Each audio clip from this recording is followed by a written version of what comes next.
भारताचे आणि अमेरिकेचे संबंध एकमेकांकडे पाठ करून होते. दोन लोकशाही होत्या. 45 वर्ष दोघांचे एकमेकांशी संबंध नव्हते. प्रचंड तणाव होता जो आत्ता झाला. 2 महिने झाले फक्त हा तणाव निर्माण होऊन, 2-3 महिने झाले. अरे 45 वर्ष अमेरिकेबरोबर आमचे संबंध चांगले नव्हतेच, अजिबात नव्हते. मग त्यावेळेस भारतावर काय परिणाम झाले, कुठे काय परिणाम झाले?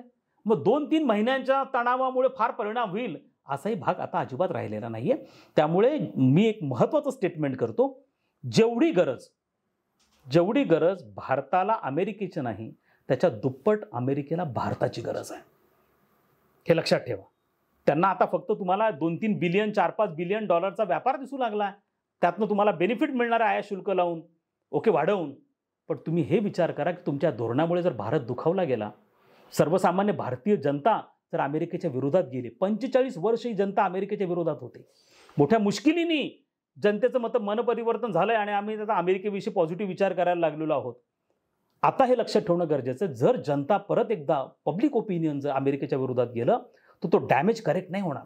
आणि अमेरिकेच्या ह्या वागण्यामुळे चीनचा प्रभाव वाढतोय, लोक चीनकडे वळतायत. चीन आशिया खंडात प्रभावी बनतो, चीन जगात प्रभावी बनतो. त्यामुळे अमेरिकेचे डोनाल्ड ट्रम्पची धोरणं एक पद्धतीने अमेरिकेचे जे प्रतिपक्ष आहेत त्यांना स्ट्रॉंग बनवत आहेत.